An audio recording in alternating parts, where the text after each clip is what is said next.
Hello YouTube के हमारे सभी व्यूअर्स, इस जगत के समस्त इंग्लिश लैंग्वेज लवर्स,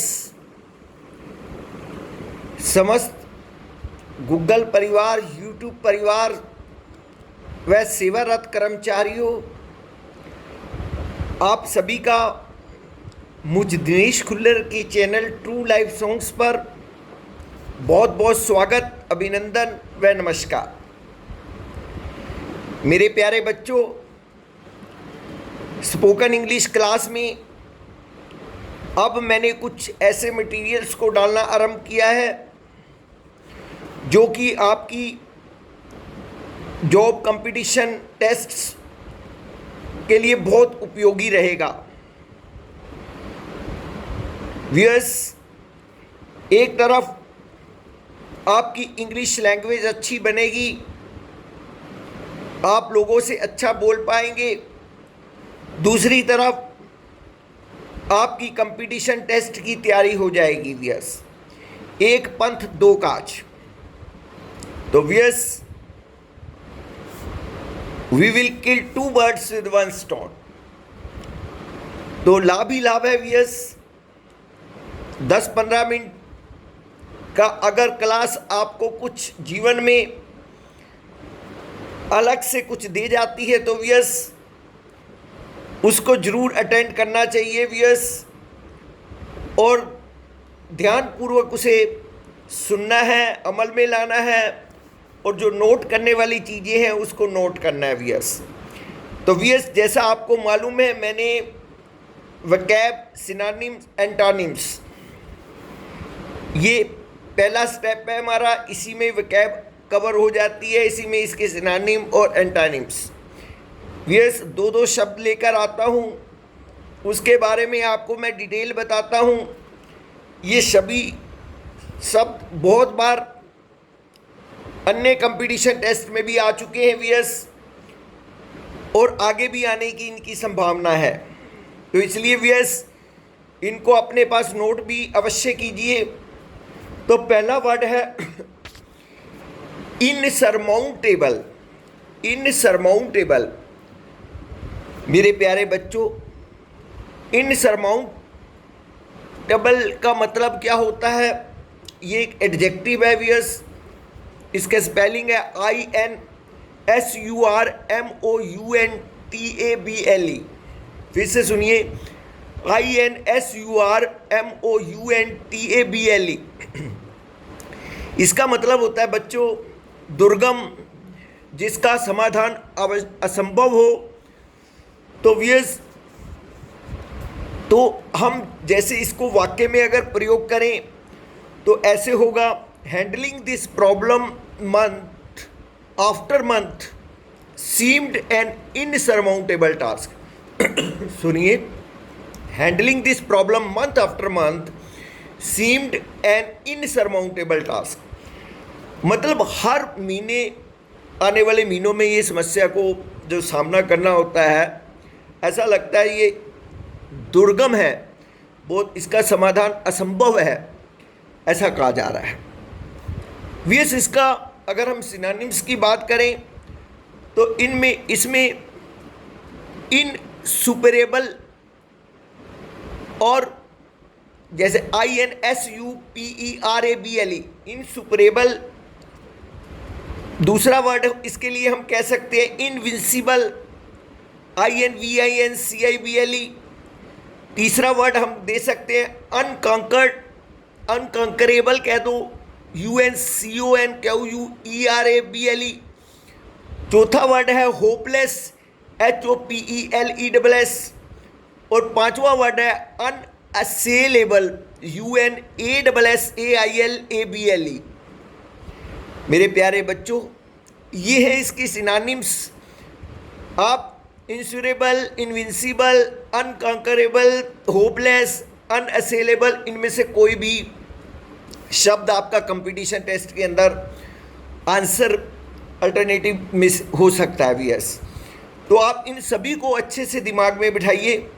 और इसका एंटोनिम्स अगर हम बात करें तो सरमाउंटेबल बन जाता है। इनसरमाउंटेबल मैंने लिया ऊपर, सरमाउंटेबल जिसका समाधान हो सकता है, SURMOUNTABLE, SURMOUNTABLE, तो ये एंटोनिम्स में इसके लिया जाएगा। तो इस दूसरा जो शब्द है वोकैब सिनोनिम एंटोनिम से संबंधित, वो है काउंटर पार्ट। काउंटर पार्ट क्या होता है वियस? एक ही शब्द है ये वियस, COUNTERPART। समकक्ष व्यक्ति या वस्तु जो अन्य देश या संगठन के समान पद पर हो। वियस जैसे कि अब हमारे प्रधानमंत्री महोदय जी अगर किसी दूसरे देश के प्रधानमंत्री जी से मिलते हैं तो वो उनके काउंटर पार्ट है। तो जैसे हम बोलेंगे the Indian president and his Italian counterparts met with each other.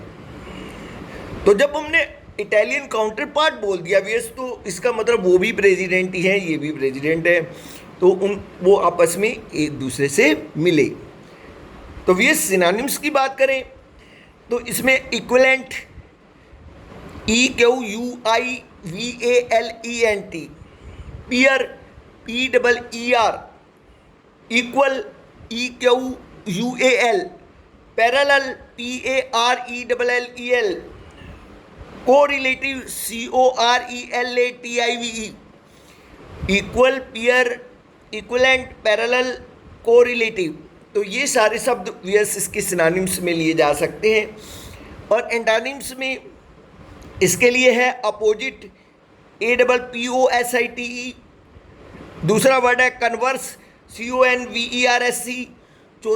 तीसरा वर्ड है रिवर्स, REVERSE।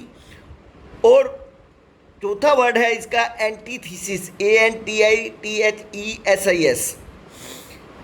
तो मेरे प्यारे बच्चों, ये है एंटोनियम सिनोनिम्स काउंटर पार्ट की। और आशा करता हूँ आपको ठीक से समझ आ गए होंगे वियस। अगर नहीं कुछ समझ आया तो उसको दोबारा से देखिए वीडियो को, आपको क्लियर हो जाएगा वियस। उसके अतिरिक्त भी कोई शंका हो तो आपका टीचर हमेशा आपकी सहायता करने के लिए तैयार रहेगा। जस्ट एक कमेंट कीजिए। आज की कक्षा की दूसरी जो आइटम है वो है वन वर्ड सब्स्टिट्यूट। वियस वन वर्ड सब्स्टिट्यूट में भी मैं दो वर्ड्स आप जी के लिए लेकर आ रहा हूँ, दो सेंटेंस लेकर आ रहा हूँ जिसके लिए सिंगल एक शब्द यूज़ किया जाता है। तो आज का पहला सेंटेंस है give and receive mutually. Give and receive mutually, MUTUALLY, मतलब आपस में एक दूसरे को देना लेना। इसको हम अगर एक शब्द में कहें तो वियस हम क्या कहेंगे? इसे हम कहेंगे reciprocate. Reciprocate, RECIPROCATE, reciprocate, RECIPROCATE। Reciprocate का मतलब होता है आदान प्रदान। तो एक वर्ड यूज किया जा सकता है वियस इस सेंटेंस के लिए। दूसरा है sentence a person who has in a particular field of activities for a long time. A person who has been in a particular field of activity for a long time.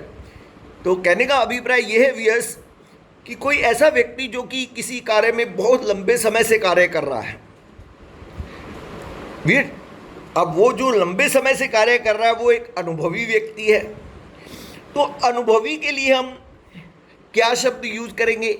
Veteran, VETERAN, veteran, VETERAN। इसको वयोवृद्ध भी कह सकते हैं वियस, अनुभवी भी कह सकते हैं वियस। किसी भी फील्ड में लंबे समय तक उसको कार्य करने का अनुभव है तो हम कहते हैं वेटरन। तो वियस आज की कक्षा की तीसरी आइटम के ऊपर चलते हैं, वो है daily use sentences. Daily use sentences में भी 5 वाक्य डिफरेंट मैं रोज आप जी के लिए लेकर आता हूँ। तो वियस आज का प्रथम वाक्य है मुझे घर की याद सताती है। मुझे घर की याद सताती है। I am home sick, I am home sick, SOMESICK। तो व्यस कई बार ऐसा होता है, हम घर से बहुत दूर चले जाते हैं तो हमें अपने भाई बहनों, मम्मी पापा की बहुत याद आती है। तो अब दूसरे किसी पर्सन से बात करते हुए ये कहते हैं, आई एम होम सिक, मुझे घर की बहुत याद सताती है, जब मुझे घर की बहुत याद आती है। नेक्स्ट है, दौलत आनी जानी है। जी व्यस, हमें we should not run after money. तो व्यस ये ध्यान रखिएगा, ठीक है मनी से सब काम होते हैं व्यस, जरूरी भी है लाइफ में, लेकिन उसके लिए पागल हो जाना या उसके पीछे भागते रहना, डेट इज रॉन्ग व्यस की।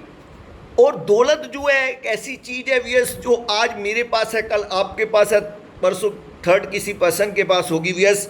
और ये कहा जाता है कि दौलत आनी जानी है, आई और गई। तो wealth is short lived, wealth is short lived, WEALTH, wealth is short lived, यानी कि जो धन है वो थोड़ी देर रहता है व्यस। इसलिए हम लोगों को कभी भी धनी होने का घमंड नहीं करना चाहिए व्यस। हमेशा याद रखिए व्यस कि कभी भी हमें इस तरह का घमंड हमारे दिमाग में नहीं आना चाहिए कि हम तो बहुत पैसे वाले हैं, हम तो बहुत रिच हैं व्यस। ऐसा नहीं होता है, कुछ समय का पता नहीं होता है और वक्त की चक्री घूमते ही सब कुछ पलट जाता है मिनट में। तो इसलिए हमें इस प्रकार की फीलिंग नहीं रखनी है व्यस। बीच बीच में मोटिवेट करने के लिए मैं आपको कुछ कुछ बताता रहता हूँ। नेक्स्ट, बोतल में आधा लीटर पानी आता है, बोतल में आधा लीटर पानी आता है। द बोतल holds half a litre of water, the बोतल holds half a litre of water. तो व्यस जब हम किसी को बताते हैं कि इस कंटेनर की या इस बॉटल की जो कैपेसिटी है वो कितनी है, तो इस प्रकार से बताते हैं व्यस। आगे आता है, सस्ता रोए बार बार, महंगा रोए एक बार। जी व्यस, एक बहुत ही मशहूर कहावत है ये कि सस्ता रोए बार बार और महंगा रोए एक बार।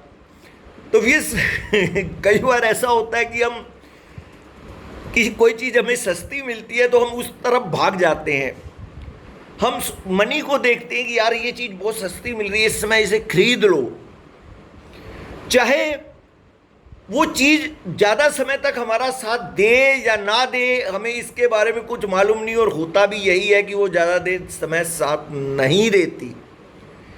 हम ब्रांडेड चीज़ नहीं लेते हैं, हम कई बार ऐसी चीज़ उठा लेते हैं मार्केट से। और जो महंगा लेता है, बहुमूल्य चीज़ लेता है, तो वो चीज़ कई बार बहुत अच्छी चलती है व्यस, और लंबी भी चलती है उससे, और वो बात वहीं की वहीं आ जाती है व्यस, उससे भी ज़्यादा वो लंबा चल जाती है। तो इसलिए एक कहावत बनाई गई, सस्ता रोए बार बार, महंगा रोए एक बार। Cheap goods are dear in the long run, cheap goods are dear in the long run, cheap goods are dear, DEAR, dear in the long run. कहने का मतलब ये है व्यस कि जो सस्ती चीज़ें हैं वो बहुत महंगी पड़ती हैं बाद में, जब लॉन्ग रन में जाते हैं। यहाँ डियर का मतलब, DEAR का मतलब जो है महंगी से है, तो यानी cheap goods are dear in the long run. तो लॉन्ग रन में वो डियर हो जाती हैं, वो बहुत महंगी पड़ जाती हैं हमें। ठीक है व्यस, आज का लास्ट सेंटेंस है, बात खटाई में पड़ गई, बात खटाई में पड़ गई। तो व्यस इसका मतलब क्या है? इसका मतलब ये है कि वो बात जो है ना पोस्टपोन कर दी गई, या उस बात का महत्ता फिलहाल अभी छोड़ दी गई। तो इस प्रकार से हम उस समय बोल देते हैं बात खटाई में पड़ गई। The matter was put in cold storage, the matter was put in cold storage. तो व्यस ये थी आज की कक्षा। आशा करता हूँ कि आप सभी को ये कक्षा बहुत पसंद आई होगी व्यस, और इसी प्रकार से व्यस आप इंटरेस्ट लेते जाइए, स्टडी करते जाइए, पढ़ते जाइए व्यूअर्स, अगर एक शब्द भी आप मुझसे सीख गए तो मैं अपने आप को सौभाग्यशाली मानूंगा व्यूअर्स। तो व्यूअर्स, आप लोग प्रतिदिन इस कक्षा को देखिए व्यूअर, तो बहुत जल्दी ही आप परफेक्शन प्राप्त कर लेंगे। ये मेरी अंदर की भावना है और मेरा आशीर्वाद भी आप लोगों के साथ है। तो आशा करता हूँ आप मेरी लाज को रखेंगे और अच्छा सीखेंगे। इन्हीं शब्दों के साथ मैं दिनेश कुल्लर आप जी से विदा लेता हूँ। कल फिर मिलूँगा एक नए लेसन के साथ। तब तक जय श्री कृष्णा, राधे राधे।